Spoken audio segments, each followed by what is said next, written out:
Hello, guys. Welcome back to TFD with Cordy. So, Caitlin Clark didn't really give us, Nate Tibbetts didn't really give us a clear explanation for why Caitlin Clark didn't start this game. And honestly, that's the part that feels a little strange. You know, when people heard that Nate Tibbetts was going to be coaching, a lot of fans were excited. The expectation was that we'd see a fast, fluid offense, the kind of system that actually fits a player like Caitlin Clark. And to be fair, the offense did look good at times. The ball was moving, the pace was solid, and the overall flow of the game felt much smoother. But even with all of that, the big question still remains. Why isn't Caitlin Clark in the starting lineup? Before the tournament started, there was talk about rotating starters. That was the plan that people kept repeating. If that's the case, then naturally fans expected Clark to get at least one start. But here we are, a few games in, and Chelsea Gray has started 3 games in a row, while Clark hasn't started a single one. With only a couple of games left, it just makes the situation look even more confusing. And the thing is, Clark has actually been one of the most productive players on the team. In the first 2 games against Senegal and Puerto Rico in the FIBA Women's Basketball Cup qualifying games, she put up a combined 25 points and 14 assists. That's serious production. She's clearly making an impact whenever she's on the floor, whether it's pushing the pace, creating opportunities for teammates, or knocking down big shots. She's been one of the team's most dangerous offensive weapons. So when you see numbers like that, it makes people wonder even more why she's not starting. Fans online were talking about it all game long. Some people said they were happy to see Tibbetts was coaching because they thought he would let Clark play her style of basketball. Fast, aggressive, and creative. Others said the game became more enjoyable once they realized he was leading the team for the night. A few even joked that maybe he should be considered as a future head coach for the Indiana Fever. Still, there were moments where fans felt Clark could have been used even more. One sequence stood out when she had a wide open look for a deep 3 and a clear lane for a layup, but ended up passing the ball off instead. By halftime, Clark had already put together a strong performance with 17 points and 12 assists, securing a double-double and showing exactly what she brings to the floor. Which, again, brings us back to the same question everyone keeps asking. If she's producing like this, why isn't she starting? At this point, all we can really do is wait and see what the explanation is. But now, let's take a listen to what Nate Tibbetts had to say. So in the second quarter, they played extremely well, cut the lead, and then to start the third, again, our starters did a heck of a job. And we had a good balance across the way, and everyone shared it, and that's what it's going to take. And Chelsea, from a player's perspective, if we could just get your comments on the game. Yeah, I thought we did a really good job with our defense, especially in the first quarter. I think we allowed 11 points in that first quarter, and so we were able to get on transition, not play too many set plays, and that's what you want. It starts with defense for us. All right, we'll head out. I don't think it needs to be said, but we are conducting it in English. Who has the first? Who has the first question? We'll go in the second row again in the green sweater. Jambari Moreau, Miami Herald. I have one question for Coach and a few for Chelsea. For Coach, wanted to ask, what did you see from the lineup with Kelsey Plum, Caitlin Clark, Paige Beckers, Ryan Howard, and Angel Reese, and how did that group impact the flow of the game? Yeah, I thought they did a really good job. You know, this is a group that hasn't been together very long. We've kind of mixed the matchups, mixed the rotations. We played our players a little bit longer stretches than what we had done in the first 2 games.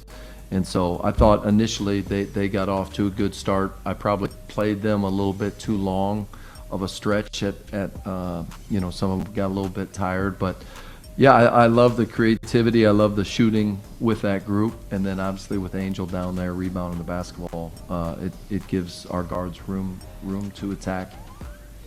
Then for Chelsea, how do you think the experience of playing in Miami at Unrivaled helped you sharpen your game entering into this Team USA run? I think it's been cool to like play against some of the players that I'm now teammates with. So I kind of got familiar with people's game that I don't normally get a chance to really see a lot of the time. So I think that's a pretty good aspect of it. And you know, it's physical with Unrivaled, and that's no different when you get into FIBA play. And we talk about this tournament; it's going to be physical. You're not going to get calls. That's just the nature of how we play, and we like it like that. So. I think that's prepared us, and obviously being in shape and being in game shape to be able to go up and down. That's one thing, or that's a few things that prepared us for this run right now. And then also just wanted to ask, well, two more. One, I mean, you obviously shared the floor with Angel. Paige Beckers has talked about admiring you growing up, and then now she's your teammate.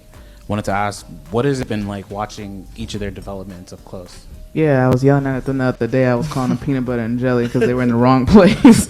But it's really cool, man. A respect for the game, and they just constantly they're constantly getting better. Whether it's defensively, offensively, IQ wise. You know when they're missing, and that's the compliment to any player. You want them on the floor. They impact the game in different ways, but they're impactful. Angel, their offensive rebound, you got to box her out every single time. You can't take a possession off.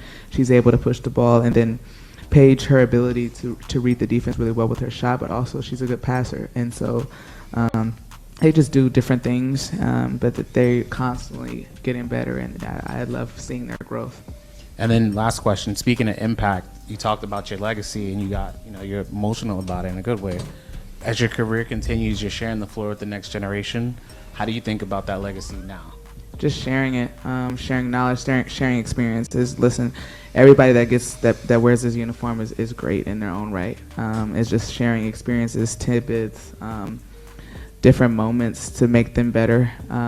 It's all about impact. If I am able to impact and make them a percent better, then I've done my job. But also like enjoying the small moments and the moments that on the bus and the moments that we're competing and we're coming into the timeout. I think those are the moments that you miss later down the road. And so just telling them to embrace that now as you're younger, and then you look back on them like, okay, it's the building blocks for a legacy that you hope to create.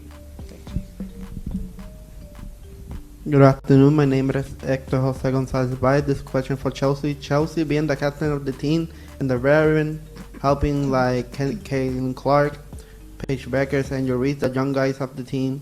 How you can advise them to be like a great team and great player on and off the court? Whenever you put this uniform on, you're playing for something bigger than yourself, and I just tell them to embrace that. With that comes great responsibility. You wear this with pride, but there's a standard when you wear this uniform. It's a winning standard. It's always been that way, and that's the mentality and the culture that people before me has built, and hopefully we sustain that. I tell them to have fun with it. It's exciting. You don't get this time back. You don't get the time back that you're playing with other people. So embracing that time and enjoying playing USA basketball. I'm going to ask the last question here, Chelsea. Every other team is competing for a ticket to the World Cup. Yeah. You guys already stamped yours, and you talked about before the tournament even started in the media mixed zone. You said, look, we're not trying to defend anything. We're just here to sharpen ourselves.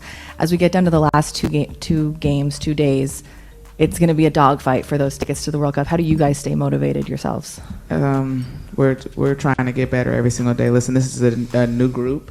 There's some new faces, and so we're trying to get our chemistry and build that. So when we come back together, we can kind of pick up where we left off. And so we're playing for something bigger than just this moment. We're trying to build habits.